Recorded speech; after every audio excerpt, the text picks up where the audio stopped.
दोस्तों, क्या इस मंथ हम लोग 80,000 सब्सक्राइबर्स कंप्लीट कर सकते हैं या नहीं कर सकते हैं? ये तो आप लोग के हाथ में है, क्योंकि अगर आप लोग चाहो तो हम लोग 80,000 सब्सक्राइबर्स इसी मंथ कंप्लीट कर सकते हैं। और मैं डेली आपके लिए एक वीडियो लेके आ रहा हूँ। बनाने में बहुत ज्यादा मेहनत लगती है और ये जो है एनिमे होने वाला है, इसका प्लॉट तुम लोग का प्लॉट खड़ा कर देगा।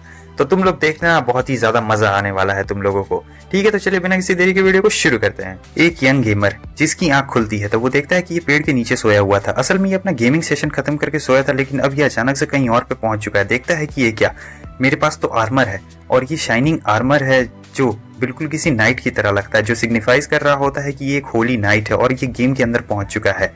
सो इसे आर्क बुलाएंगे क्योंकि इसका नाम यहाँ पर आर्क रहता है और इसके सारे स्टैट्स मैक्स आउट रहते हैं। साथ ही साथ ये बहुत ही ज्यादा ताकतवर रहता है, जैसा आप देख सकते हैं। इसके बाद वो अपनी एबिलिटीज का इस्तेमाल करना चाहता था, देखना चाहता था कितना ताकतवर है। तो एबिलिटीज का इस्तेमाल करता है तो सारे बहुत ही ज्यादा खतरनाक एबिलिटीज रहते हैं और समझ नहीं आ रहा होता है कि ये रियल वर्ल्ड में है या फिर गेमिंग वर्ल्ड में है। ये यहाँ पर बहुत ही ज्यादा कंफ्यूज हो चुका था। लेकिन बात रहती है कि भले कहीं भी वर्ल्ड में रहे, भूख तो लगना सबको जाहिर सी बात रहती है। तो अब यहाँ आर्क को भी भूख लग चुकी रहती है। अब जब उसे भूख लगता है तो वो जानता था कि उसे शहर में जाना पड़ेगा, लेकिन शहर में जाए कैसे, वो इतना दूर है। तब यहाँ पर ये टेलीपोर्टेशन मैजिक का इस्तेमाल करता है। हालांकि इसका टेलीपोर्टेशन गलत हो जाता है और ये लगभग गिरने ही वाला था क्योंकि नया नया इस्तेमाल हो रहा था, इसीलिए। इसके बाद ये अलग तरीके का टेलीपोर्टेशन इस्तेमाल करने का सोचता है, मतलब पास पास में टेलीपोर्ट होने का इस्तेमाल करता है और ऐसे ऐसे पास करते करते ये अच्छी तरीके से टेलीपोर्टेशन का इस्तेमाल कर रहा होता है। और फाइनली ये यहाँ पर थोड़ा सा आराम करने का फैसला करता है क्योंकि जो आने वाला शहर था वो बहुत ही ज्यादा दूर था। तो ये यहाँ पर नदी के किनारे ऐसे रुक जाता है और सोचता है कि चलो थोड़ा सा मुंह वो धो लिया जाए। वैसे भी बहुत ही ज्यादा अब यहाँ पर मैं आ चुका हूँ। काफी खुश भी रहता है कि टेलीपोर्टेशन का इसने इस्तेमाल कर लिया रहता है, इसलिए नाच भी रहा होता है। आप देख सकते हैं इसका स्पेशल डांस। फिर ये अपना हेलमेट उतारता है और देखता है कि ये क्या, ये तो स्केलेटन है। फिर इसे याद आता है कि अरे हाँ, गेम में आने से पहले मैंने स्केलेटन का अवतार चुना था और अगर किसी को पता चल गया कि मैं स्केलेटन हूँ तब तो सब लोग मेरी जान ही ले लेंगे। इसलिए ये फैसला करता है कि ये सबसे छुप कर रहेगा और सबसे पास वाले टाउन में जाएगा और किसी का भी अटेंशन नहीं पाने वाला है। सीन कट होता है, हमें दिखाया जाता है कि आर्क शहर में आ गया था। जब वो शहर में आता है तो सभी लोग उसे ही अटेंशन दे रहे थे। जाहिर सी बात रहती क्योंकि सभी लोगों ने नाइट्स पहले कभी देखा नहीं रहता है। लेकिन यहाँ पर आर्क को बहुत तेजी के साथ भूख लगी हुई थी और फिर उसे यहाँ पर स्मेल आ रही होती है बहुत ही टेस्टी मीट की, लेकिन वो खरीद नहीं सकता था क्योंकि उसके पास इतने ज्यादा पैसे रहते नहीं है। तब वो सोचता है आखिर मैं पैसे कैसे कमाऊं। तब उसे याद आता है कि अरे हाँ, गिल्ड। और फिर ये ऐसे जा रहा होता है रास्ते से, तभी इसे एक एल्फ दिखाई देती है। वो एल्फ के पीछे पीछे जाता है, लेकिन एल्फ गायब हो चुकी थी। इसने एल्फ को पहली बार देखा था और ये एल्फ से मिलना चाहता था, लेकिन एल्फ तो इसे नहीं मिलती है। तब सोचता है कि चलो मुझे गिल्ड में चलना चाहिए। तो गिल्ड में आ जाता है क्योंकि यहाँ पर इसे काम मिलने वाला रहता है। सो गिल्ड में आने के बाद हम देखते हैं कि ये सब लोग का अटेंशन खींच रहा होता है और ये भी हैरान रहता है कि ये नाइट कौन आ गया। तो वो कहता है कि मुझे लाइसेंस चाहिए, लेकिन वहाँ का जो रहता है असिस्टेंट वो कह रहा होता है कि लाइसेंस के लिए तुम्हें सबसे पहले अपने आप को साबित करना पड़ेगा, मॉन्स्टर्स को मारना पड़ेगा तुम्हें, तब जाकर हम लोग तुम्हें लाइसेंस देंगे। वो कहता है कि ठीक है, मैं तुम लोग के लिए तुरंत ही ला दूंगा वो सारे मॉन्स्टर्स। और ये कहने के बाद वो वहां से चला जाता है। सब लोग सोच रहे होते हैं कि आखिर ये नाइट है कौन, इतना ज्यादा शाइनिंग आर्मर में आ गया है। जब ये जंगल में आता है तो ऐसे ही 2-3 मॉन्स्टर्स को तो यूं ही निपटा डालता है, जैसे कि इसके आगे कुछ हो ही ना। एक बड़ा सा ऑर्क भी आता है, लेकिन एक ही स्लैश में उसे काट डालता है। फिर ये आराम से जा रहा होता है गिल्ड की तरफ। तब देखता है कि कुछ लुटेरे होते हैं जिन्होंने लड़कियों को बंधक बनाने का सोचा रहता है और उनके साथ बदसलूकी कर रही थी। एक ही बार में आता है और सारे लुटेरों को काट डालता है, एकदम आधा आधा काट डालता है। कुछ भागने की भी कोशिश कर रहे होते हैं, लेकिन यहाँ पर वो उन्हें बहुत आराम से एकदम मक्खन की तरह काट देता है और लड़कियों के पास आता है। ये लोग नोबल गर्ल्स रहते हैं और एक का नाम रहता है लॉरेन, वही नोबल रहती है। और यहाँ पर ये बाकी लोगों का शरीर जला रहा होता है ताकि कुछ भी ट्रेस यहाँ पर पीछे ना छूटे। और ये लड़कियां लुवेर्ट फैमिली से बिलोंग करती हैं और चोरों का भी ये सामान लूट कर ले जाता है। साथ ही साथ यहाँ पर ये लोग हैरान रहते कि कैसे एक ही दिन के अंदर इसने इतना सारा मतलब कैसे कर लिया, मॉन्स्टर्स को ले आया। अब फाइनली जब प्रूफ हो चुका रहता है कि हाँ, हमारा आर्क ताकतवर है, वो बन सकता है गिल्ड का मेंबर, तो ये जो रहता है ऑर्क में से एक देता है सामान निकाल के और कह रहा होता है ये लो, इससे मैजिक आइटम बनाने के काम आते हैं, इसे तुम अपने पास रख लो। और फिर यहाँ पर हमारे आर्क को लाइसेंस मिल चुका रहता है और फाइनली वो एक एडवेंचरर बन चुका रहता है। हालांकि ये ज्यादा अटेंशन सभी लोग का ड्रॉ नहीं करना चाहता था, इसलिए सोचता है कि मैं लो लेवल के क्वेस्ट करूंगा तो ये मेरे लिए ज्यादा आसान और अच्छा रहेगा। अब रात में यहाँ पर ये अकेले रहता है और अपना फेवरेट मीट खा रहा होता है, सब चीज खा रहा होता है, तंगड़ी तोड़ रहा होता है, कह रहा होता है कि वाह क्या जिंदगी है, ऐसी ही जिंदगी तो जीना चाहता हूँ, मजा आएगा। आर्क इतना ज्यादा खुश रहता है अपनी इस नई जिंदगी से कि वो एकदम शैतानों की तरह हंस रहा होता है। सो अगले दिन हमें दिखाया जाता है कि आर्क ने एक छोटा सा जॉब चुन लिया रहता है क्योंकि वो ज्यादा लोगों की नजरों में नहीं आना चाहता था। तो उसे एक लड़की की मदद करने जाना था जो हर्ब्स चुनना चाहती थी। सो फाइनली अब वो विलेज में पहुंच चुका रहता है। तो विलेज में पहुंचने के बाद वो लड़की के घर में जाता है। लड़की उसे देख के हैरान हो जाती है क्योंकि वो एक नाइट रहता है और काफी तगड़ा रहता है। लड़की को समझ नहीं आ रहा था कि कोई नाइट इसका छोटा सा रिक्वेस्ट कैसे एक्सेप्ट कर सकता है। वो लड़की अपने आप को मार्का नाम से इंट्रोड्यूस करवाती है और फिर बताती है कि मेरी एक बहन भी है जिसका नाम हेलेना है। तो आर्क सारी बातें सुन लेता है। अब ये लोग जंगल में जा चुके रहते हैं, जहाँ पर आर्क पूछता है कि तुम हब्स चुनने के लिए इतनी ज्यादा डेडिकेटेड क्यों होता है। वो बताती है कि मेरी मदर शाम तक आ जाएगी तो उससे पहले ही हमें हब्स चुन के वापस जाना पड़ेगा। फिर वो बता रही होती है कि जब इसके डैड जिंदा थे तब वो हब्स चुना करते थे, लेकिन अब वो जिंदा नहीं है और इसकी मॉम अकेले काम कर रही है, इसीलिए ये अपनी मॉम की थोड़ी सी मदद करना चाहती है और कुछ भी नहीं। तो यहाँ पर ये लोग कुछ स्पेशल हब्स चुनने के लिए आए रहते हैं। ये सारी बातें सुनकर आर्क को बहुत ही ज्यादा इमोशनल फील होता है और सोचता है कि चलो मैं इस लड़की की मदद करूंगा। तो यहाँ पर ये पिक्स कर रही होती है कि किस किस तरीके के हब्स चुनने। तभी आर्क को महसूस होता है कि कुछ है, यहाँ पर कुछ है। तो वो एकदम तैयार हो जाता है, लेकिन देखते हैं कि यहाँ पर एक वाउंडेड फॉक्स रहता है जिसे चोट लगी हुई रहती है और काफी गुस्सैल भी यहाँ पर रहता है। लेकिन आर्क काफी अच्छा रहता है, वो जानता था कि इसकी मदद कर देंगे, इसलिए वो उसे बुलाता है और वो फॉक्स उसके हाथ पे काट लेता है, लेकिन वो उसे हील कर देता है। और जब फॉक्स हील हो जाता है तब बहुत ही ज्यादा खुश हो चुका रहता है। वो आर्क के चारों तरफ घूमने लगता है और आर्क इसे नाम देता है पाना। पाना बहुत ही ज्यादा यहाँ पे खुश रहता है। फिर से सीन कट हो जाता है, हमें विलेज के सीन को दिखाया जाता है, जहाँ पता लगता है कि वहाँ माउंटेन पे बहुत बड़ा मॉन्स्टर आ चुका है। और ये बात मार्क की मॉम भी सुन लेती है। उन्हें भी पता चल चुका रहता है कि उनकी बेटी यहाँ माउंटेन पे गई है। तब वो बहुत ही ज्यादा चिंतित हो जाती है क्योंकि वहाँ माउंटेन पे एक बहुत बड़ा मॉन्स्टर आ चुका रहता है। और यहाँ पर हम देखते हैं कि सही में वो मॉन्स्टर आगे रहता है, मार्क के पीछे ही रहता है, लेकिन तब तक आर्क भी वहीं पे रहता है। वो जानता था कि ताकतवर मॉन्स्टर है, इसलिए मार्क को वो बचा लेता है। सबसे पहले वो मार्क को एकदम सेव कर देता है। वो मॉन्स्टर उसे ढूंढ रहा होता है, लेकिन आर्क जानता था कि ये कुछ स्पेशल है क्योंकि ये मॉन्स्टर का जो गैस है ये एकदम पॉइजनस गैस है और आर्क को इस लड़की के साथ साथ उस मॉन्स्टर से बचना रहता है। तो ये उसके लिए काफी ज्यादा डिफिकल्ट टास्क हो चुका रहता है क्योंकि वो साथ में इन दोनों काम को करना रहता है। हालांकि वो जो मॉन्स्टर था काफी ज्यादा तेज क्लॉ रहते हैं उसके, किसी भी चीज को पछाड़ दे रहा था। जैसे आप देख सकते हैं पेड़ तो ये ऐसे तोड़ रहा है जैसे इसके लिए कुछ है ही ना। फिर वो मॉन्स्टर अपनी असली पावर दिखा रहा होता है, लेकिन यहाँ पर आर्क अपनी शील्ड से रोक देता है, उसके सारे पॉइजन को भी रोक देता है। अब आर्क को गुस्सा आ जाता है क्योंकि मॉन्स्टर का बहुत ज्यादा देर के लिए हो गया था और वो नहीं चाहता था कि मॉन्स्टर और ज्यादा देर के लिए टिके। फाइनली वो फिर से हमला करता है अपने पॉइजनस गैस से, लेकिन इस बार ये अपनी स्वॉर्ड का कमाल दिखाता है और हम देखते हैं कि एक खतरनाक वाला हमला दे देता है। यहाँ पर मॉन्स्टर के 2 टुकड़े हो चुके रहते हैं एक ही बार में और हमारा आर्क जीत चुका रहता है। जीतने के बाद आर्क सोच रहा होता है कि ये तो मेरे आगे कुछ भी नहीं है। वो लड़की कह रही होती है कि वाह तुम तो बहुत ताकतवर हो, मैं सबको बताऊंगी, लेकिन वो मना करता है, कह रहा होता है कि प्लीज तुम इसके बारे में किसी को ही मत बताना क्योंकि आपको पता है अगर सबको पता चल गया तो इसकी आइडेंटिटी रिवील हो जाएगी। वो कहती है कि हाँ ठीक है, मैं तुम्हारी ये बात किसी को भी नहीं बताऊंगी। अब आर्क भी खुश रहता है। आर्क देखता है कि उसके पैर में कुछ ब्रेसलेट सा चीज रहता है, लेकिन वो गायब हो चुका रहता है। तब आर्क सोच रहा होता है कि आखिर वो चीज क्या है। तभी उसे एक बहुत बड़ा सा यहाँ पर सुअर भी दिखाई देता है। तो वो सोचता है गाँव वालों को ले जाता हूँ, मस्त फीस्ट हो जाएगा, मजा आ जाएगा। सो वो उस सुअर को भी बड़े आराम से मार देता है और ले आता है गांव वालों के पास। गांव वाले बहुत ज्यादा खुश रहते, कह रहे होते कि आज तो रात में पार्टी होने वाली है, काफी ज्यादा मजा आएगा। और दूसरी तरफ यहाँ मार्क भी खुश रहती है। तभी उसकी मॉम आ जाती है। हालांकि उसकी मॉम उसे मारती तो बिल्कुल भी नहीं है, लेकिन वो उसे गले लगा लेती है क्योंकि वो उससे बहुत ज्यादा प्यार करती थी।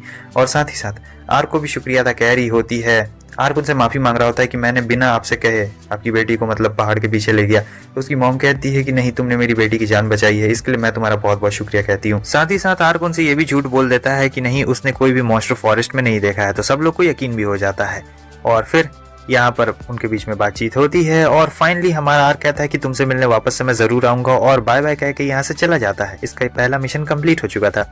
दूसरी तरफ हमें दिखाया जाता है फॉरेस्ट में एक और मॉन्स्टर रहता है जिससे कुछ नाइट्स लड़ रहे होते हैं और बहुत मुश्किल के बाद वो लोग उसे हरा डालते हैं और हम देखते हैं कि इसके पैर में भी वही सिक्कर रहता है। तब ये लोग जब आगे बढ़ रहे होते हैं, अभी आराम कर रहे होते हैं, तब देखते हैं कि एक और मॉन्स्टर है जिसे एक ही बार में काट दिया गया। तब सोचते हैं पता नहीं आखिर वो कौन होगा इतना ज्यादा पावरफुल जिसने बस एक ही स्लैश में इसका सर धड़ से अलग कर दिया है।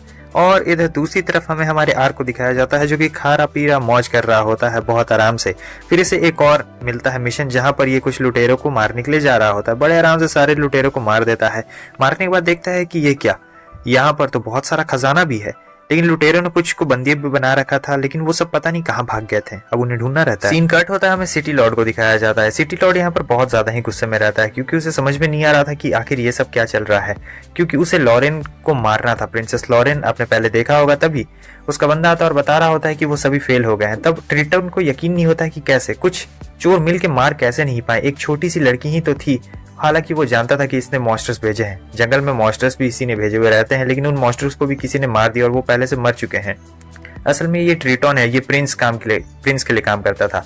प्रिंस का नाम डैक्रिस रहता है और इससे पहले कि कन्वर्सेशन खत्म होता, यहाँ पर हमें और भी बहुत सारी चीजें बताई जाती है, उडाला के बेटे को और बकीरा वगैरह। आपको आगे सारी बातें पता चल जाएगी। यहाँ पर लड़ाई होने वाली है किंगडम के लिए, तो आगे चलकर बहुत ज्यादा ही यहाँ पर आपको शतरंज के कुछ खेल देखने को मिलने वाले हैं। दूसरी तरफ हमें आर्क को दिखाया जाता है जो यहाँ पर बाहर निकल रहा होता है गुफा से।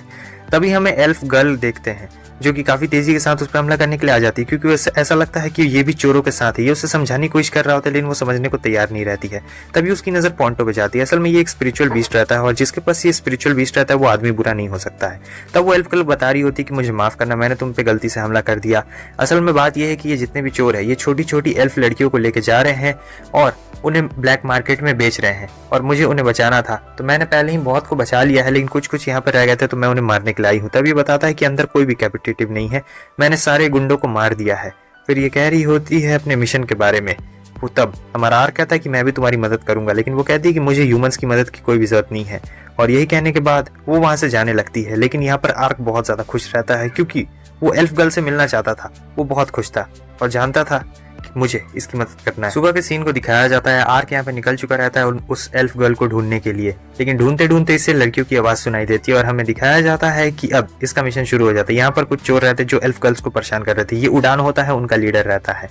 उड़ान इन सभी लोगों को ब्लैक मार्केट में बेचने वाला है और बहुत ज्यादा पैसे कमाने वाला है। हालांकि आर्क ये सब चुपचाप खड़े होकर देख बिल्कुल भी नहीं सकता था, लेकिन इससे पहले कि वो मदद करने के लिए जाता हमें ये दिखाया जाता है कि वो एल्फ गर्ल वहां पर आ चुकी रहती है।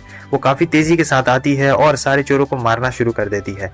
लेकिन यहाँ पर उड़ान भी बहुत तेज रहता है, उसने एल्फ गर्ल को पकड़ लिया रहता है। यहाँ पर ये जितनी भी छोटी छोटी लड़कियां रहती है और कह रही होती कि अगर तुम अपनी तलवार नहीं डालोगी तब हम इन सभी को मार डालेंगे। अब उसके पास कोई और रास्ता नहीं बचता है और वो हथियार डालने के लिए तैयार हो चुकी रहती है। लेकिन तभी पीछे से आर्क आता है और उड़ान को देता है एक जोरदार पंच। ये पंच उसे काफी जोरदार लगता है और इसी मौके का फायदा उठाते हुए अब उन लोगों ने सारे एल्फ लड़कियों को बचा लिया रहता है। हम देखते हैं कि ये बस एक ही बार में उस सिक्कर को तोड़ डालता है, साथ ही साथ उसे थोड़ी सी चोट भी लग चुकी रहती है। तो यहाँ पर वो सोचती है मैजिक का इस्तेमाल करना पड़ेगा, लेकिन जो हमारा आर्क रहता है वो यहाँ पर हीलिंग मैजिक का इस्तेमाल करने वाला था और साथ ही साथ इनके पास एक कॉलर रहता है। इस कॉलर को एक स्पेशल टाइप के मैजिक से निकाला जाता है, लेकिन आर्क मैजिक का इस्तेमाल करता है। ये देखकर वो बहुत ज्यादा शॉक में हो जाती है। एल्फ गर्ल की बिना स्पेल बोले ही इसने मैजिक का इस्तेमाल कैसे कर दिया, ये तो काफी ज्यादा खतरनाक वाली बात हो गई है। कॉलर को निकाल देता है, सब लोग खुश हो जाते हैं क्योंकि सब लोग फ्री हो चुके रहते हैं। उसके स्कार को भी हील कर देता है। एल्फ गर्ल सोच रही होती है कि ये कोई ऑर्डिनरी नाइट बिल्कुल भी नहीं है। तभी एक स्पिरिचुअल क्रिएचर यहाँ पर आता है और वो कहती है कि जाकर डांका को इसके बारे में बता दो। डांका इनका एसोसिएशन होता है। फिर वो स्पिरिचुअल क्रिएचर चला जाता है। उसके बाद हम देखते हैं कि वो एल्फ गर्ल अपने नाम को अरीना कह के बुलाती है और बता रही होती है बैंडिट का हेडक्वार्टर कहाँ पर है और साथ ही साथ वो सारी एल्फ लड़कियां उसका शुक्रिया अदा कर रही होती है। उनके जाने के बाद अरियाना आर्क से पूछ रही होती है क्या तुम फ्री हो। वो कहता है कि हाँ मैं फ्री हूँ। तब वो उसे टेलीपोर्ट कर देता है एक दूसरी जगह पर जहाँ पर इसका एक मेंबर इंतजार कर रहा होता है। ये लोग एक कोने में जाते हैं जहाँ पर ये लोग डानका से मिलते हैं। आर्क उसे देख के हैरान रहता है क्योंकि ये काफी सीरियस टाइप का पर्सन रहता है, लेकिन ये बहुत सारी इन्फॉर्मेशन जानता था। तो यहाँ पर ये लोग बैठ के खा रहे होते हैं, लेकिन आर्क जानता था कि उसे अपना सीक्रेट रिवील नहीं करना है वरना ये बहुत ही बड़ी मुसीबत में फंस जाएगा। तो वो खाने से मना कर देता और इधर डांका खा रहा होता है और उन्हें बता रहा होता है कि कैसे एल्फ गर्ल्स को किडनैप किया जा रहा था और कहाँ पर उन्हें रखा गया है। लेकिन बहुत भारी तादाद में वो लोग हैं और गार्ड्स भी बहुत ज्यादा है। तब यहाँ पर सारी बातें सुन लेने के बाद आर्क कहता है ठीक है मैं अभी थोड़ी देर में आया, और हमारा आर्क चला जाता है। ये यहाँ दूसरे कोने में आ चुका रहता है क्योंकि कोने में ये अपना हेलमेट आराम से उतारता है और फिर खाना शुरू करता है। अगर कोई देख लेगा तब इधर डानका कह रहा होता है क्या तुम्हें इस पे पूरा भरोसा है। अरियाना कह रही होती कि हाँ मुझे इस पे भरोसा है, अगर ये नहीं रहता तो मैं उन लड़कियों को नहीं बचा पाती और इसने अपनी जान खतरे में डाल दी मुझे बचाने के लिए। लेकिन यहाँ पर डानका को अभी भी थोड़ा सा शक हो रहा होता है क्योंकि ऐसे न्यूबी बंदे पे शक करना जाहिर सा बात है। और जब इनका पूरा काम खत्म हो चुका रहता है अरियाना कहती है ठीक है, लेकिन डानका को अभी भी शक रहता है। थोड़ी देर के बाद हमें ये दिखाया जाता है कि अब ये लोग वापस से आर्क के साथ मिल चुके रहते हैं और यहाँ पर इनका एक नया मिशन रहता है, मगर उनके ऊपर यहाँ पर कोई नजर बनाए रखा हुआ था और ये रहती है एक निंजा। और उधर दूसरी तरफ हम ये देखते हैं कि जो आर्क था वो अपने साथियों के साथ फाइनली घुसने की तैयारी कर रहा होता है, लेकिन ये लोग कैसे घुसे इन्हें पसंद समझ में नहीं आ रहा होता है। तब ये लोग ऊपर आ चुके रहते हैं टेलीपोर्ट करके फिर आगे हमें ये दिखाया जाता है कि एक ही रास्ता रहता है और जो विंडो से घुसना रहता है। अरियाना बहुत ही मुश्किल से यहाँ विंडो से घुस तो जाती है, लेकिन काफी चोट भी लग चुकी रहती है और दर्द भी हो जाता है कमर में। मगर फिर वो देखती है कि ये क्या, ये तो टेलीपोर्ट होके आ गया। तब वो उस पर गुस्सा कर रही होती है कि तुम टेलीपोर्टेशन से भी तो आ सकते थे, तुमने मुझे जानबूझकर छोटी विंडो से घुसा दिया, तुमने ये बात ठीक नहीं की। खैर अब लड़ाई झगड़ा इनका यहीं पे खत्म हो जाता है। ये लोग फाइनली आ चुके रहते हैं। बैंडिट्स देखते हैं कि ये क्या, यहाँ पर तो पहले से ही किसी ने इन्हें मार डाला है, लेकिन अभी खून एकदम ताज़ा ताज़ा रहता है। तो ये लोग जानते थे कि अभी जो भी है यहाँ पर वो आस पास में ही है। तब ये लोग फैसला करते हैं कि हम लोग सब स्प्लिट हो जाएंगे, अलग अलग करके ढूंढेंगे तो ज़्यादा जल्दी से मुजरिम को पकड़ सकते हैं। तब आर्क यहाँ आ चुका रहता है। अचानक से उस पर वही निंजा गर्ल हमला कर देती है, लेकिन आर्क ताकतवर रहता है और वो एक ही बार में देख के पहचान चुका रहता है कि ये एक निंजा है, क्योंकि इसके सारे स्टैट्स हाई रहते हैं। तो वो निंजा एकदम चौंक जाती है और कहती है तुम्हें मेरे बारे में कैसे पता। वो उसे स्क्रोल देती है और कहती है कि इसमें वो सारी इन्फॉर्मेशन है जो तुम्हें चाहिए। साथ ही साथ वो ये भी बताती है कि कैसल में अभी भी 2 एल्फ्स को किडनैप करके रखा गया है, अगर उन्हें बचा सकते हो तो बचा लो और हम फिर मिलेंगे। यही कहने के बाद वो वहां से चली जाती है। आर्क को समझ में नहीं आता है कि आखिर ये निंजा उसकी मदद क्यों कर रही है। तब ये आकर ये लेटर इन लोगों को दिखा रहा होता है कि कैसे इसमें मैप रहता है। तो अरियाना पूछती है कि तुम्हें इसके बारे में कैसे पता है। हालांकि आर्क ये बिल्कुल नहीं बताता है कि वो एक निंजा से मिला था और वो सारी बातें स्किप कर देता है, कुछ उल्टा कहानी बता देता है। कह रहा होता है कि चलो हमें कैसल में चलना चाहिए, वहां पर अभी भी एल्फ्स को किडनैप करके रखा गया है। तो वो लोग मान चुके रहते हैं क्योंकि इन लोग को आर्क पे पूरा भरोसा हो चुका रहता है। साथ ही साथ वो तो ये लोग कैसल में आते हैं, देखते हैं अभी भी कुछ चोर रहते हैं, लेकिन अरियाना उन्हें बड़े आराम से मार डालती है, बिल्कुल नहीं बच पाते हैं। फिर हमें ये दिखाया जाता है कि कुछ एल्फ लड़कियां अभी भी यहाँ पर बंधक रहती है। तो ये तो ऐसे खतरनाक वाला तोड़ देता है और फिर बाहर ये लोग आ चुके रहते हैं टेलीपोर्ट करके। वो साथ ही साथ कॉलर को भी हटा देता है। ये कॉलर एक स्पेशल चीज है, वो सभी लड़कियां इसका शुक्रिया अदा कह रही होती है। और आगे हमें ये दिखाया जाता है कि फिर से वो टेलीपोर्ट हो जाता है। यहाँ पर वो आ चुका रहता है कैसल में, मेन कैसल में आ चुका रहता है। और दूर तरफ हमें दिखाया जाता है कि 2 निंजास, वही निंजा लड़के और उसका सबऑर्डिनेट देख रहे होते हैं और कहते हैं कि अभी तो मजा आना शुरू होगा। सीन कट होता है, हमें ट्रिटन को दिखाया जाता है जो यहाँ पर मजे करने वाला होता है, लेकिन तभी ये लोग भी आ चुके रहते हैं कैसल में टेलीपोर्ट होके। और हमें दिखाया जाता है कि उड़ाना भी यहीं पे रहता है, जो कह रहा होता है कि मैंने फेल कर दिया आप लोगों को, मुझे माफ करना फादर, मैं एक ऐसे बंदे से हार गया जिसका मुझे नाम तक नहीं पता है। लेकिन यहाँ ये कह रहा होता है चिंता करने की कोई भी बात नहीं है, अभी कुछ भी नहीं हुआ है। हालांकि ये लोग बस स्नीक पीक करना चाहते थे, लेकिन दिक्कत ये रहती है कि कुछ गार्ड्स ने इन्हें देख लिया रहता है और अब पूरा तबाही मच चुका रहता है। सबको पता चल गया था कि कैसल में कोई ना कोई यहाँ पर आ चुका रहता है, तो सारे गार्ड्स एकदम तैनात हो चुके रहते हैं। लेकिन आर्क यहाँ पर बड़े चतुराई से बच चुका रहता है। फिर ट्रिटन के कमरे में हमें दिखाया जाता है, एक बंदा आता है, उसे बताता है कैसे कैसल में कोई घुस चुका है और वो तबाही मचा रहा है। लेकिन तब तक वो लोग आ चुके रहते हैं। जब आर्क और अरीना यहाँ पे आती है तो वो सीधे उसके गोटों पे एक लात मार के उसे बेहोश कर देती है। उड़ाना यहाँ से खिसकने की कोशिश कर रहा होता है, लेकिन आर्क इतनी जल्दी खिसकने कहाँ देने वाला था उसे। वो तो ऐसे ही डर के मारे बेहोश हो जाता है। उसे एक सीक्रेट रूम के बारे में भी पता चल चुका रहता है। तो यहाँ पर अब मन में लड्डू फूटता है और इधर अरीना बहुत ही मार रही होती है उसे और कह रही होती है कि मैं तुम्हें बिल्कुल नहीं छोड़ने वाली हूँ, क्योंकि इसने एल्फ गर्ल को मतलब इतना परेशान किया था और जितने नाइट्स आते हैं वो सभी को मार देता है। इधर ये सीक्रेट रूम की तलाशी ले रहा होता है जितने भी गोल्ड। तो अरीना कहती है कि तुम ये क्यों कर रहे हो। तो वो बोलता है कि देखो ऐसे ऑर्गेनाइजेशन आगे जाके और भी बड़े ना हो जाए, इसलिए मैं सारा सोना चुरा ले रहा हूँ। बहुत ही अच्छा प्लान रहता है। तब अरीना को पता चलता है अरे हाँ ये तो बिल्कुल सही बात बोल रहा है और इसका एकदम अमीर बनने का सपना पूरा हो चुका था, खूब अमीर ये बन चुका रहता है। फिर टेलीपोर्ट होकर ये बाहर आ जाता है सारा सोना लेके। तब देखता है कि ये कैसल में आग लगी। ये दोनों बात कर रहे थे कि हम में से कैसल में आग किसने लगाई, किसी ने नहीं। तभी आर को याद आता है कि पक्का वो निंजा गर्ल होगी, पक्का उसी ने ये आग लगाई होगी। लेकिन खैर कोई दिक्कत वाली बात नहीं रहती है।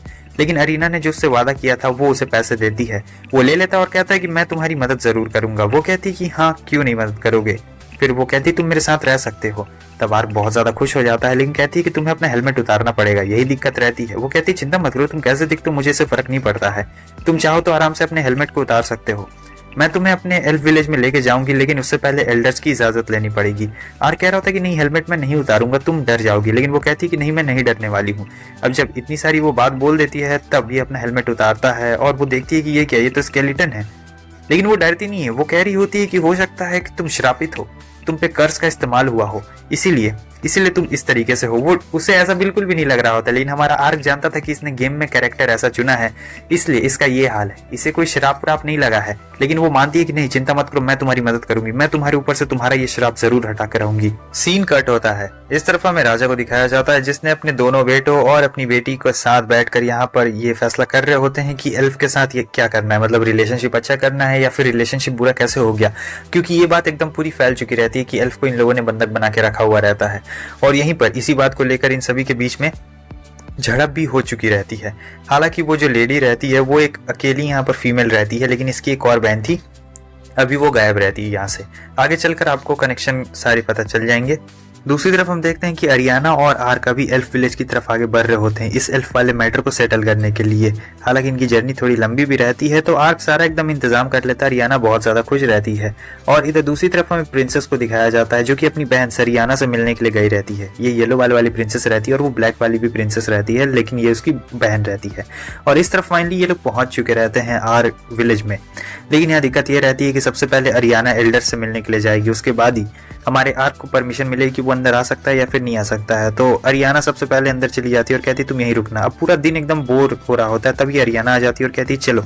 अब वो एल्डर्स के पास जाता है। एल्डर्स अपने आप को इंट्रोड्यूस करवाते हैं। इनका नाम रहता है डाइलेन और उनकी वाइफ का नाम रहता है ग्लेनिस। हालांकि आर्क पहले से जानता था कि ये अरियाना के पेरेंट्स हैं। वो जो एल्फ रहते हैं उनकी उम्र बहुत ज़्यादा रहती है, तो इनकी उम्र इतनी ज़्यादा रहती है कि इन्हें याद भी नहीं रहता है कि इनकी उम्र कितनी ज़्यादा है। और ये लोग हमारे आर्क का शुक्रिया अदा कर रहे होते हैं उनकी बेटी को बचाने के लिए, क्योंकि कैसल में अगर वो ना रहता तो उनकी बेटी बच नहीं पाती, बहुत ज़्यादा मुश्किल हो जाती।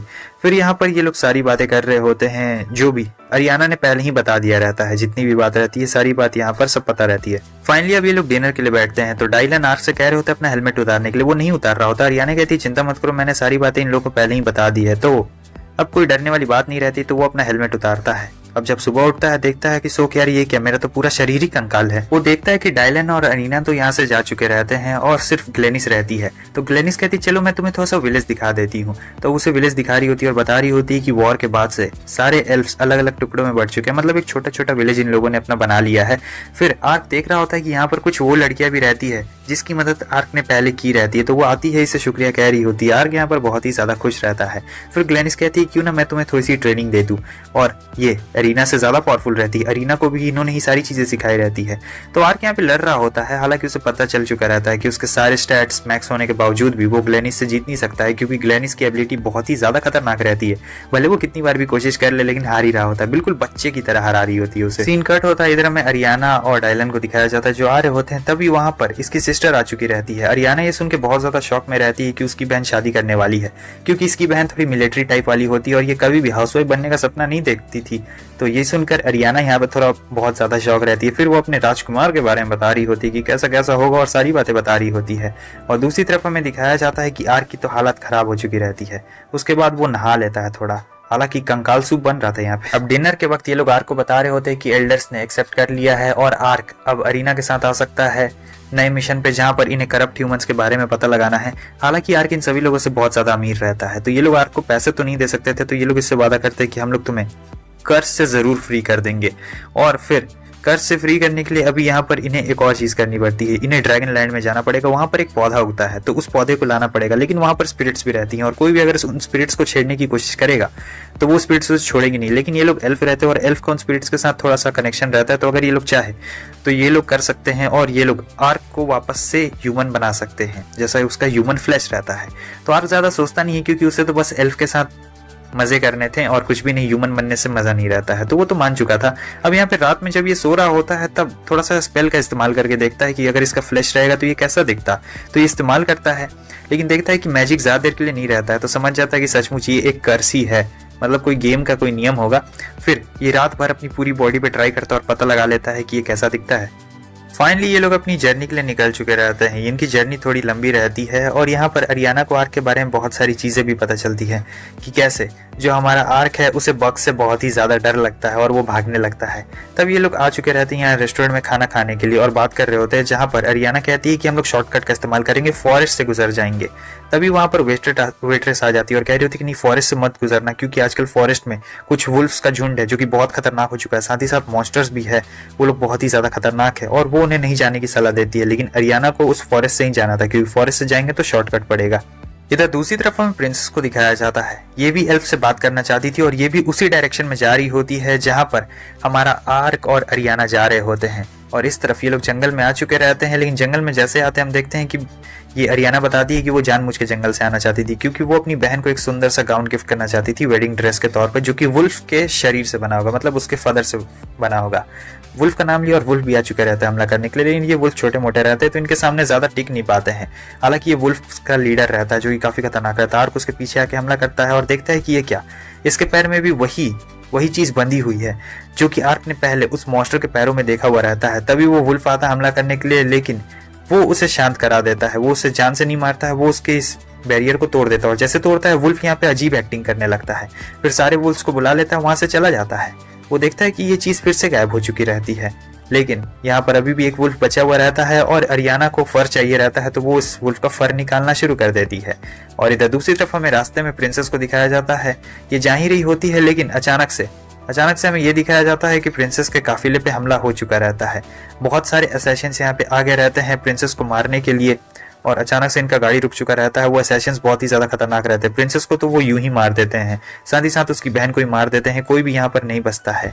और तभी पोनो को कुछ अजीब लगता है, तब वो हमारे आर्क को बताता है। आर्क कहता है रुको मैं अभी आता हूँ, तुरंत ही आता हूँ। आर्क तुरंत ही निकल चुका रहता है वहां पर। तभी पोनो भी हमला कर देता है एक बंदे पर, लेकिन वो बंदा उसे पकड़ लेता है। तब तक यहाँ पर आर्क भी आ चुका रहता है और ये लोग आर्क से कैसे बचने वाले हैं।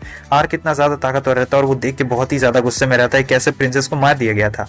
हालांकि ये रिवाइव कर सकता उन लोगों को जो लोग ज्यादा देर पहले ना मरे हो, लेकिन रिवाइव करने के लिए इसे थोड़ा स्पेल पढ़ना पड़ेगा, जिसके लिए इसे टाइम चाहिए। लेकिन वो लोग पीछे से लगातार इस पे हमला कर रहे होते हैं, तो इसे स्पेल पढ़ने का टाइम बिल्कुल भी नहीं मिल पा रहा होता है।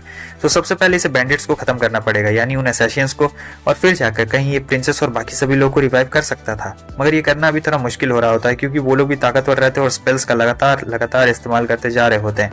तभी वुल्फ्स आ जाते हैं और वो उन सारे असैसिन्स को संभाल लेते हैं, और वुल्फ का लीडर ही उन्हें ऑर्डर दे रहा होता है, क्योंकि ये लोग अब अच्छे दोस्त बन चुके थे। उसके बाद वो सारे वुल्फ चले जाते हैं। फिर ये मैजिक का इस्तेमाल करता है, मतलब अगर कोई ज्यादा देर पहले ना मरा हो तो ये आराम से उसे जिंदा कर सकता है। तो ये सभी को यहाँ पर जिंदा कर देता है, लेकिन कुछ जिंदा नहीं होते हैं। कुछ नाइट्स अभी भी यहाँ पे मारे जाते हैं। और जब प्रिंसेस आँख खुलती है तो पीछे से उसे दिखाई देता है कि कोई होली नाइट यहाँ पर आया हुआ है, और यहाँ पर प्रिंसेस की बहन उसे उठा रही होती है। प्रिंसेस को यकीन नहीं हो रहा था, कह रही थी कि हम सभी तो मारे जा चुके थे, आखिर हम लोग वापस से जिंदा कैसे हो गए। और कुछ नाइट्स जिंदा नहीं बचते हैं, क्योंकि उनका मरा हुआ काफी ज्यादा टाइम हो चुका रहता है, लेकिन बाकी सारे मर चुके रहते हैं। अब प्रिंसेस को यहाँ पे कॉन्फिडेंस आ जाता है कि कोई डिवाइन पावर है जो हमारे साथ है, और जब डिवाइन पावर हमारे साथ है तो हमें डरने की कोई भी बात नहीं है। तो ये लोग अपनी जर्नी को कंटिन्यू रखेंगे, भले ही आगे में कोई भी अब अड़चन क्यों ना आ जाए, लेकिन ये लोग अब पीछे नहीं हटने वाले हैं। और यही बात सारे लोगों को हौसला देती है। फिर वो सभी लोग ऐसे आगे बढ़ रहे होते हैं अपनी जर्नी के लिए। अब हम देखते हैं कि हमारा डुओ उस शहर में पहुंच चुका रहता है, लेकिन कुछ बंदे यहाँ पर एक लड़की को परेशान कर रहे थे, लेकिन वो लड़की आराम से उन्हें हरा देती है। वो लड़की जैसे आर्क को देखती है पहचान चुकी रहती है। आर्क भी उसे देख के पहचान गया रहता है कि ये वही निंजा है। उसके बाद वो आगे बढ़ती है और आर्क को अपना नाम बताती है, जो उसका नाम कियोमी रहता है। साथ ही साथ वो अपने निंजा क्लैन और सारी चीजों के बारे में बता रही होती है कि कैसे उसका निंजा क्लैन भी लगभग खत्म होने के कगार पे आ गया है। फिर कियोमी उसे एक बहुत बड़ा सीक्रेट बताती है कि यहाँ का जो फाउंडर है वो एक लेजेंड है, और वो दूसरी दुनिया से आया था लगभग 600 साल पहले। और ये बात सुनकर हमारा आर्क भी थोड़ा सा हैरान हो चुका रहता है कि क्या यहाँ पर इसका मतलब जापान से पहले भी कोई आया है, तभी यहाँ पर कुछ चीजें सिमिलर जापान जैसी दिख रही है। और फिर वो बता रही होती कि कैसे कुछ लोग यहाँ पर मिशन के तौर पर अचानक से गायब हो गए हैं। अभी भी बहुत सारे लोग हैं जो गायब हो चुके हैं, उन्हें बंदी बनाकर रखा गया है, लेकिन कहाँ पे रखा गया है ये बात अभी इन्हें भी नहीं पता हुई है। तो ये लोग फैसला कर रहे होते हैं कि कैसे हम उन सभी लोगों को छुड़ाएंगे। सबसे पहले जगह पता करनी पड़ेगी कि आखिर उन सभी को कहाँ पे छुपाया गया है। उनमें से कुछ एल्फ भी रहते हैं, कुछ ह्यूमंस भी रहते हैं। सभी लोग को यहाँ पर बंधक बनाया गया है। अब बंधक क्यों बनाया जा रहा है सारे लोगों को, ये किसी को नहीं पता रहता है। और इसी बात का फैसला और पता लगाने के लिए ये लोग के पास अब एक नया जर्नी मिल चुका है। सीन कट होता है। इस तरफ हमें प्रिंस को दिखाया जाता है, जिसे पता लगता है कि वो अपनी बहन को नहीं मार पाया। तब बहुत ज्यादा टेंशन में आ जाता है कि आखिर वो मरी कैसे नहीं। फिर ये बंदा कह रहा होता है सर आप चिंता मत करिए, आप जाके छुप सकते, मैंने आपके लिए सारे इंतजाम कर लिए। लेकिन ये छुपना नहीं चाहता था। और इधर हमें कियोमी को दिखाया जाता है, जो जगह का पता लगा चुकी रहती है और बता रही होती कि इस कैसल के अंदर बहुत सारे लोगों को बंधक बना के रखा गया है। इसमें एल्फ्स, ह्यूमन सभी लोग शामिल है, और इन सभी लोग को ब्लैक मार्केट में बेचा जा रहा है, वो भी बहुत ज्यादा हाई प्राइस पे बेचा जा रहा है। अब ये सारी बातें सुन लेने के बाद हमारे आर्क को बहुत ज्यादा गुस्सा आता है, क्योंकि वो नहीं चाहता था कि यहाँ पर किसी को भी कुछ भी तकलीफ पहुंचे, और सबकी हालत यहाँ पर बहुत ही ज्यादा खराब रहती है। कियोमी आगे ये भी बता रही होती है कि कैसे उन लोगों के साथ कितना ज्यादा बुरा व्यवहार किया जाता है। तो आर्क कहता है कि मैं अपने टेलीपोर्टेशन मैजिक की मदद से आराम से अंदर जा सकता हूँ। तो ये बात सुनकर कियोमी खुश हो जाती है। और फिर आगे हमें ये दिखाया जाता है कि रात में ये लोग प्लान बना रहे होते हैं कि कैसे कैसे ये लोग घुसेंगे। यहाँ पर कियोमी का पार्टनर भी रहता है, और फिर आर्क ने भी एक मास्क लगा लिया रहता है। यहाँ पर जो कियोमी का पार्टनर रहता है ये भी काफी ज्यादा दमदार रहता है, और ये लोग अपना प्लानिंग कर रहे होते हैं कि आखिर ये लोग किस तरीके से अंदर घुसेंगे। लेकिन पता नहीं इन दोनों को क्या हो जाता है, ये दोनों एकदम बिल्कुल सेम जैसे रहते हैं। दोनों को एक दूसरे को देख के प्यार हो जाता है, अलग ही वाला प्यार होता है, भाईचारे वाला। और फिर हमारे आर्क को पता चलता है कि इनका असली नाम कियोमी है वो नहीं है, ये लोग अपने निंजा नाम से बुला रहे हैं।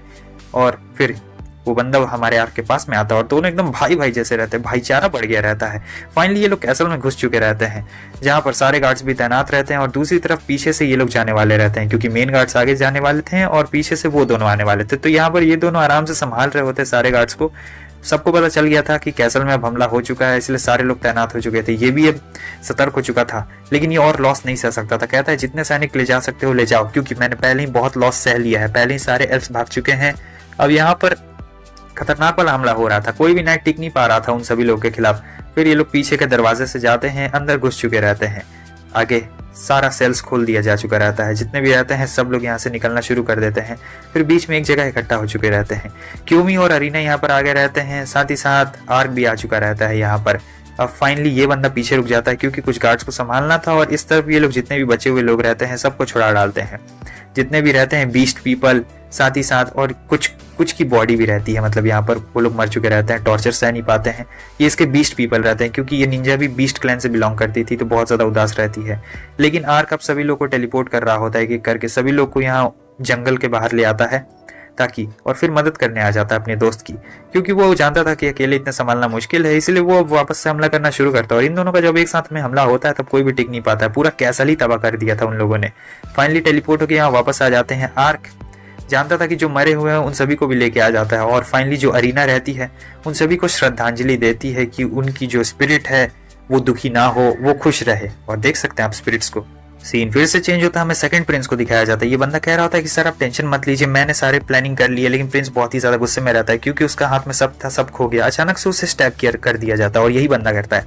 इसके पीछे फर्स्ट प्रिंस का हाथ रहता है, जिसका नाम डार्कोनिस रहता है। और डार्कोनिस ने ये सारा प्लान बनाया रहता है क्योंकि उसे राजा बनना था। असल में प्रिंसेस को ही मारने का प्लान इसी ने बनाया था, और प्रिंसेस का लॉकेट ये लाकर यहाँ सामने गिरा देता है ताकि सारा इल्जाम प्रिंसेस के ऊपर लग जाए। ये बहुत ही तेज तर्रार बंदा रहता है और किसी को भी अपने आगे जीतने नहीं देना चाहता था। इसे राजगद्दी जो चाहिए थी। फाइनली हमें प्रिंसेस को दिखाया जाता है, जो अब अपनी असली वाली बहन के पास पहुंच चुकी रहती है। वो जो थी वो तो उसकी मेड थी, बस बहन बनने की एक्टिंग कर रही थी। और उसकी बहन बताती कि सब लोग कह रहे हैं कि तुम बीच रास्ते में ही मर चुकी हो।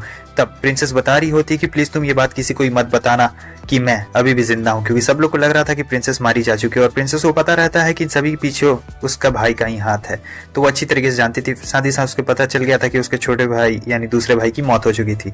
अब ये यहाँ पर एल्फ के साथ मैटर सेटल करने के लिए जाएगी। इधर हमें दूसरे किंगडम को दिखाया जाता है, जहाँ पर एम्पायर को पता चल चुका रहता है कि जो दूसरा किंगडम है उसके साथ क्या हुआ है।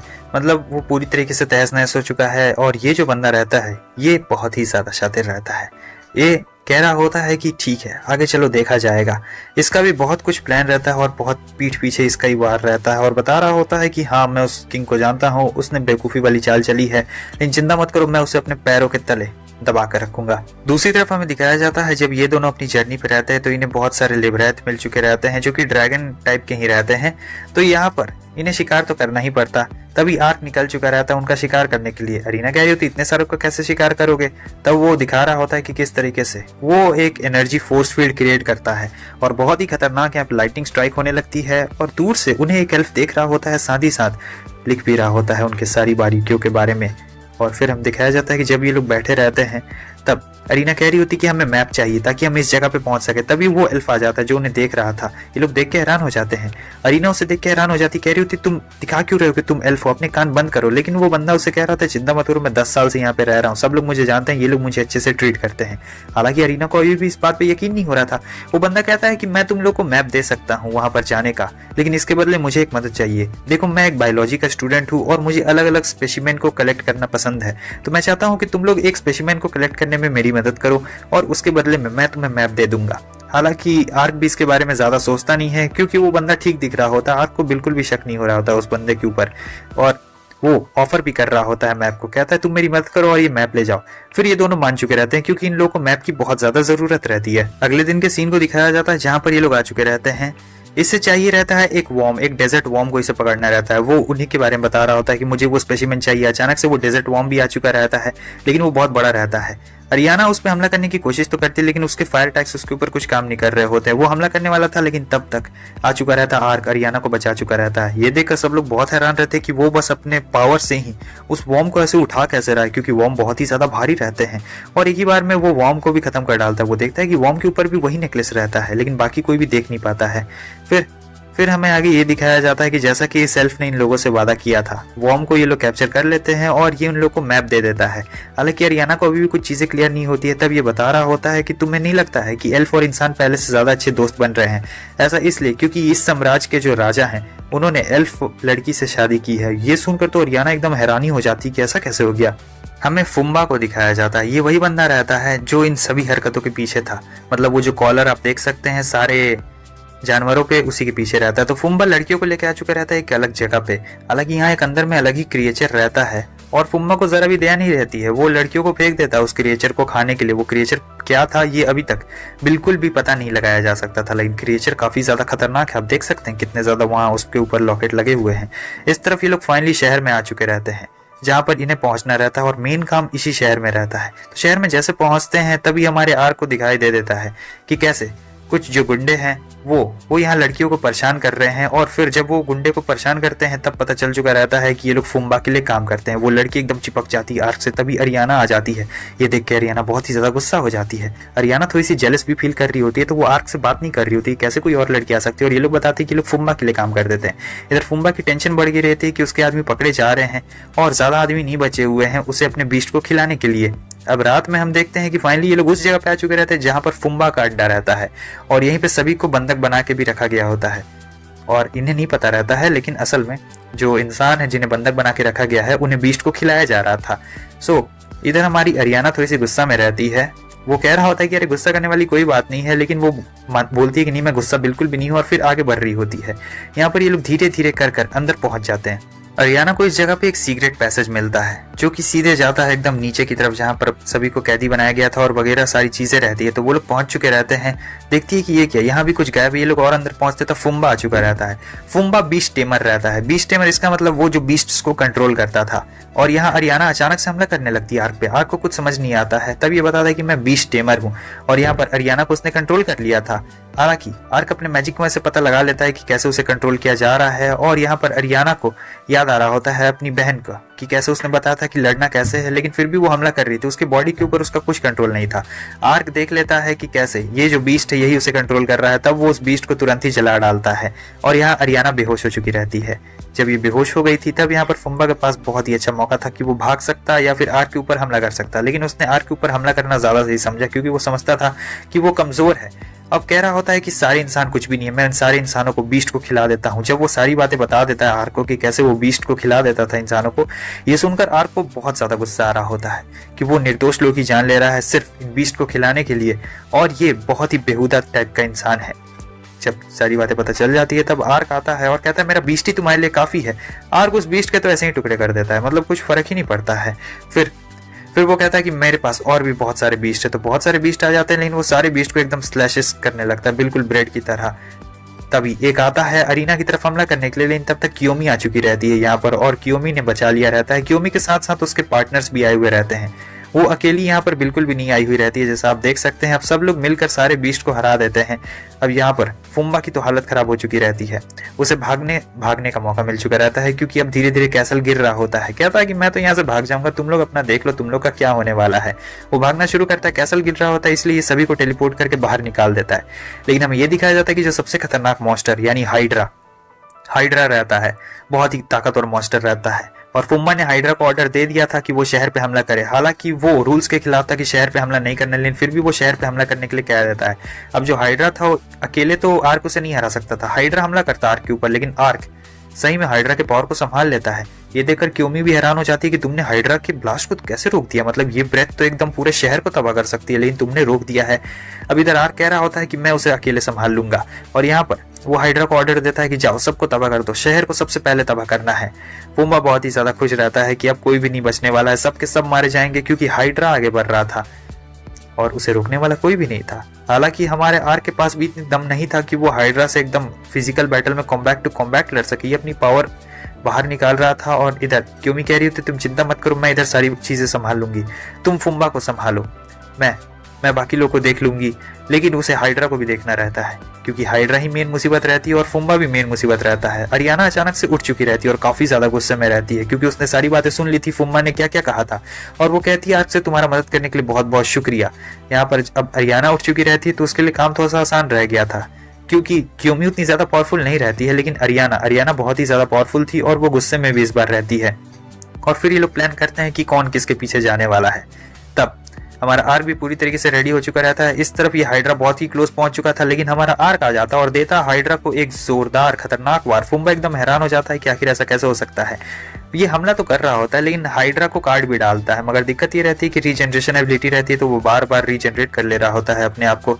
अब इसी चीज को देखते हुए हमें दिखाया जाता है कि आर्क यहाँ पर एक बहुत ही बड़े डेविल को समन करता है, जो कि फायर टाइप वाला डेविल रहता है। ये देखकर सब लोग हैरान हो जाते हैं कि ये डेविल को समन कर सकता है। फुम्बा भी हैरान हो जाता है कि ऐसा कैसे हो गया है। इधर अरियाना और क्योमी आ चुके रहते हैं उससे निपटने के लिए। अरियाना कह रही होती तुम बहुत ही ज्यादा बुरे इंसान हो, तुम्हें तो मौत की सजा मिलनी चाहिए, फांसी होगी फांसी तुम्हें। और लेकिन उसे कोई फर्क नहीं पड़ता है फुम्बा को, क्योंकि फुम्बा बहुत ही ज्यादा बुरा इंसान रहता है। वो कह रहा था मैं तुम लोग को नहीं छोड़ूंगा। असल में फुम्बा का पास्ट भी बहुत बेकार रहता है, इसीलिए वो इतना ज्यादा बुरा इंसान बन चुका था।